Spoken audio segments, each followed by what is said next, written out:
दोस्तों पूरी दुनिया में आज सऊदी अरब की एक अलग पहचान बन चुकी है। इस देश के पास दुनिया के 70% से ज्यादा के ऑयल रिसोर्सेज मौजूद है। लेकिन आज से 100 साल पहले इस देश का कोई खास वजूद मौजूद नहीं था। जिस देश में आज 4.25 करोड़ लोग रहते हैं, वहाँ पर 1950 से पहले तक 25 लाख लोग भी नहीं रहा करते थे। सऊदी अरब की गिनती आज दुनिया के सबसे बड़े देशों में की जाती है। लेकिन इस देश का अगर आप नक्शा देखेंगे तो एक बहुत ही विचित्र चीज देखने को मिलती है। देश की 82% आबादी सिर्फ इन 2 लाइन्स वाले एरिया में ही रहती है। बाकी का पूरा देश आज भी वीरान और सुनसान है, जहाँ कोई भी रहना पसंद नहीं करता। भारत, अमेरिका या दुनिया के अन्य नक्शे देखे जाएं तो देश के कोने कोने में लोग रहते हैं। हालांकि कुछ प्रमुख शहरों में जनसंख्या ज्यादा होती है, लेकिन बिल्कुल सुनसान इलाके देखने को नहीं मिलते। पर सऊदी अरब में आज भी ज्यादातर इलाके खाली पड़े हैं। बट आखिर ऐसा क्यों है? क्यों सऊदी में लोग सिर्फ इन 2 लाइन्स में ही रहना पसंद करते हैं? दोस्तों आज की इस वीडियो में हम बात करेंगे कि आखिर क्यों 82% सऊदी अरब के लोग इन 2 लाइन्स वाले इलाके में ही रहते हैं। दोस्तों आज के समय में सऊदी की टोटल पॉपुलेशन 37 मिलियन यानी 3 करोड़ 70 लाख के आसपास है और आबादी के लिहाज से ये खाड़ी देशों में 6ठे नंबर पे आता है। वहीं पूरी दुनिया में ये 12वां सबसे बड़ा देश है।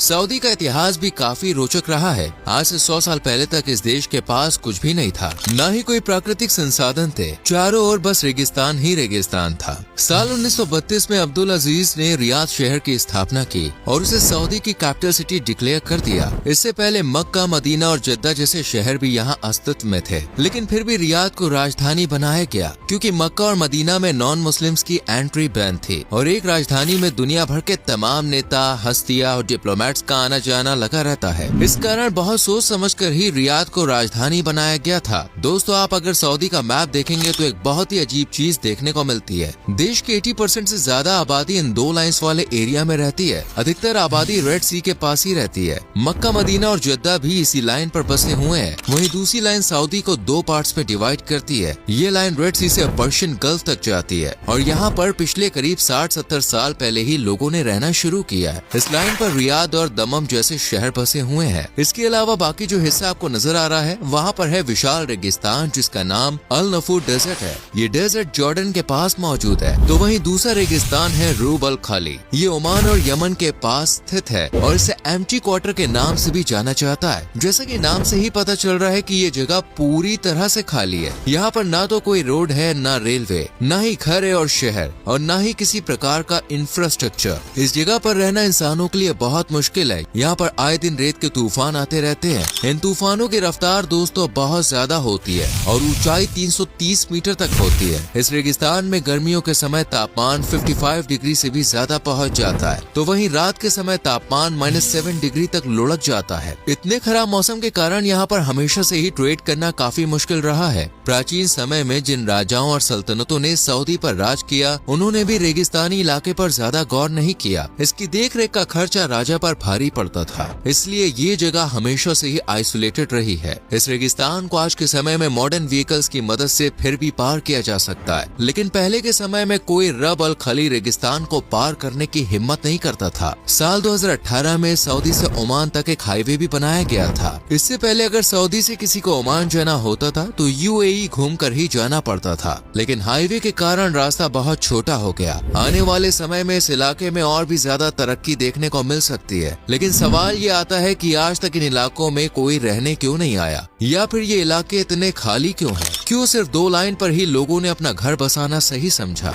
सबसे पहले एनवायरमेंटल चैलेंजेस की बात करते हैं। जैसे कि हमने आपको बताया, एम्प्टी क्वार्टर्स में तापमान बहुत ज्यादा ऊपर नीचे होता है। कभी तापमान 55 से 60 डिग्री तक पहुंच जाता है तो कभी -7 डिग्री तक लुढ़क जाता है। इतने डाइवर्स मौसम में सरवाइव करना इंसानों के लिए मुमकिन नहीं है। इसके अलावा ह्यूमिडिटी लेवल बहुत हाई होता है और आसपास पानी होने के बावजूद किसी प्रकार की ठंड महसूस नहीं होती। इस कारण ये जगह दुनिया में सबसे अजीब और विचित्र मानी जाती है। गर्मी और ह्यूमिडिटी का ऐसा कॉम्बिनेशन आपको दुनिया में कहीं और देखने को नहीं मिलेगा। ह्यूमिडिटी और हीट का लेवल अगर बढ़ता है तो फिट और हेल्दी पर्सन की भी कुछ ही घंटों में मौत हो सकती है। गर्मी से बचाव के लिए पूरे कपड़े पहनना बहुत जरूरी है, नहीं तो जान जाते बिल्कुल भी देर नहीं लगेगी। रेगिस्तान में ही इंसान तड़प तड़प कर अपना दम तोड़ देगा। इसके अलावा लाइन्स पर रहने की एक वजह है पानी। सऊदी अरब दुनिया का सबसे बड़ा देश है जहाँ एक भी नदी मौजूद नहीं है। सऊदी के अलावा अलावा यमन, ओमान, यूएई, कतर और कुवैत में भी कोई नदी नहीं है। बिना नदी के इतने बड़े देश में पानी की कमी कैसे पूरी होती होगी। सऊदी में साल भर बारिश भी ना के बराबर ही होती है और बीच वाली लाइन में या रियाद के आसपास फिर भी थोड़ी बहुत बारिश देखने को मिल जाती है, लेकिन रेगिस्तानी इलाकों में तो सालों या दशकों तक पानी की एक बूंद भी नहीं बरसती। सऊदी में सिर्फ 0.5% जगह ही ऐसी है जहाँ किसी प्रकार की खेती बाड़ी की जा सकती है। सरकार ने लोगों से कहा है कि ऐसी फसलें उगाई जाएं जिनमें पानी का इस्तेमाल कम से कम हो। बाकी खाने पीने का सारा सामान सऊदी में अन्य देशों से इम्पोर्ट किया जाता है। सऊदी में कुछ पानी के कुएं मिले थे,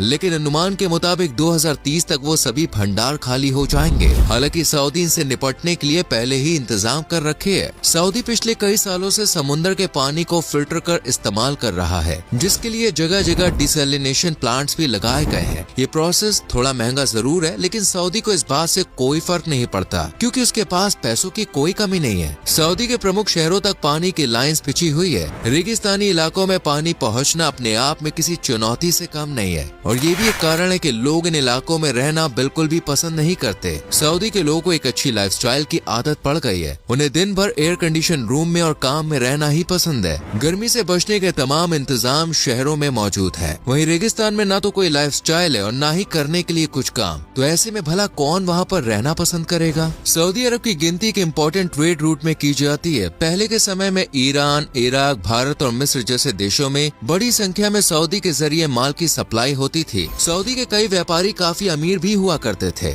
इस देश में मक्का शहर के पास एक ताइफ नाम की जगह है जहाँ की प्राकृतिक सुंदरता अद्भुत है। इस जगह को देखकर आपको लगेगा ही नहीं कि आप किसी गल्फ कंट्री में या आपको यूरोपियन कंट्री जैसा एहसास दिलाने के लिए काफी है। आज के समय में ताइफ एक हिल स्टेशन के रूप में बहुत फेमस है। सैलानी यहाँ पर छुट्टी मनाने आते हैं। यहाँ का तापमान भी काफी सुहाना रहता है और इसलिए यहाँ घूमने में मजा भी आता है। पहले के समय में अमीर लोग अक्सर गर्मियों के दौरान इस हिल स्टेशन पर रहने के लिए आया जाया करते थे। इस इलाके में बारिश भी ठीक ठाक होती है, लेकिन आगे का इलाका पूरा रेगिस्तान है जहाँ कोई बारिश नहीं होती। भले ही देश में पानी की किल्लत है, लेकिन फिर भी सरकार किसानों को पानी पर सब्सिडी मुहैया कराती है। दम्माम आज के समय में सऊदी अरब का एक प्रमुख शहर है, लेकिन साल 1920 से पहले यहाँ पर 100 लोग भी नहीं रहते थे। बाद में यहाँ पर ऑयल रिजर्व्स की खोज की गई और आज ये शहर एक प्रमुख ऑयल हब बन गया है। 22 लाख से ज्यादा लोग इस शहर में रहते हैं। ये एक मेट्रोपॉलिटन सिटी है जहाँ पर अन्य कई देशों से लोग रोजगार की तलाश में आते हैं। सऊदी के पास असली पैसा साल 1970 के बाद से आना शुरू हुआ। जब दुनिया में कच्चे तेल की डिमांड बढ़ी तो उसकी भरपाई सऊदी ने ही पूरी की और यहाँ की सरकार ने अपने नागरिकों पर कोई भी टैक्स नहीं लगाया। एजुकेशन, घर, रोटी, खाना, रोजगार जैसी सभी बुनियादी जरूरतें पूरी करने की जिम्मेदारी सरकार ने ली। सरकार ने लोगों पर दिल खोलकर पैसा खर्च किया। इस कारण मार्केट में जॉब्स की डिमांड भी बढ़ी, लेकिन सऊदी के लोग किसी भी प्रकार की मजदूरी या लेबर वाला काम नहीं करना चाहते थे, जिस कारण भारत, पाकिस्तान, इजिप्ट, बांग्लादेश, फिलीपींस और इंडोनेशिया जैसे देशों से मजदूरों को यहाँ पर लाया गया।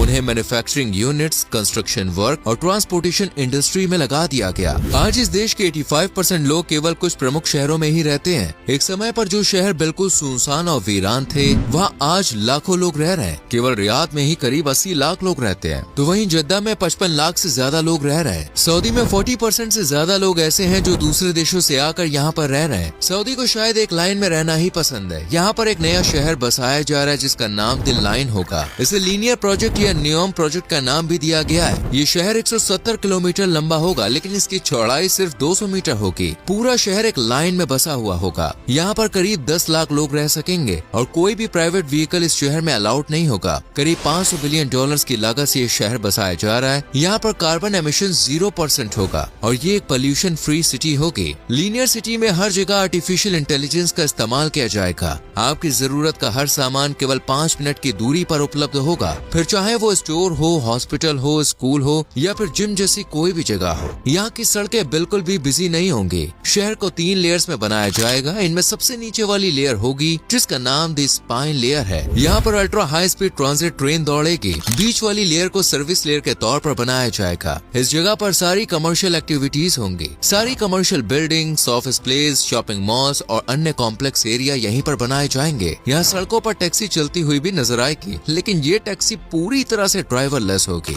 सबसे ऊपर की लेयर यानी टॉप मोस्ट लेयर का नाम होगा पेडेस्ट्रियन लेयर और ये एक रेजिडेंशियल एरिया होगा। यहाँ की आबो हवा में ताजगी महसूस होगी। लोग पैदल ही एक जगह से दूसरी जगह आएंगे जाएंगे या फिर ज्यादा से ज्यादा बाइसिकल और ई बाइक्स का इस्तेमाल लोग कर सकेंगे। ड्रोन टैक्सी भी इस शहर में चलेगी, यानी लोग हवा में उड़कर एक जगह से दूसरी जगह तक आ जा सकेंगे। साथ ही क्लाउड सीड टेक्नोलॉजी का इस्तेमाल यहाँ पे किया जाएगा, जिसकी मदद से कृत्रिम बादलों के जरिए शहर में बारिश कराई जाएगी। ये शहर समुद्र से 500 मीटर की ऊंचाई पर होगा और आने वाले सैकड़ों सालों में भी इसके डूबने का कोई खतरा नहीं होगा, चाहे समुद्र लेवल में कितनी ही बढ़ोतरी क्यों न हो जाए। ये शहर बनाना सऊदी के लिए काफी मुश्किल होगा। इसके लिए पर्यावरण संबंधित कई समस्याओं का सामना करना पड़ रहा है। दुनिया के बेस्ट इंजीनियर्स को इस प्रोजेक्ट की जिम्मेदारी सौंपी गई है। इस शहर के बसने के बाद यकीनन सऊदी को दुनिया में एक और नई पहचान मिलेगी। दोस्तों, सऊदी के बारे में एक और बात कही जा सकती है कि यह पूरा देश मॉडर्न सिविलाइजेशन का एक बेहतरीन एग्जाम्पल है। यहाँ पर प्राचीन संस्कृति या ऐतिहासिक धरोहर नहीं है, लेकिन फिर भी पैसों के दम पर यह देश दुनिया भर में अपनी पहचान बना चुका है। पैसों और आधुनिक तकनीक के दम पर दुनिया पर कैसे राज किया जाता है, ये बात सऊदी अच्छे से जानता है। उम्मीद करते हैं कि सऊदी अरब की ये वीडियो आपको पसंद आई होगी। वीडियो अच्छी लगी हो तो लाइक और शेयर जरूर करें।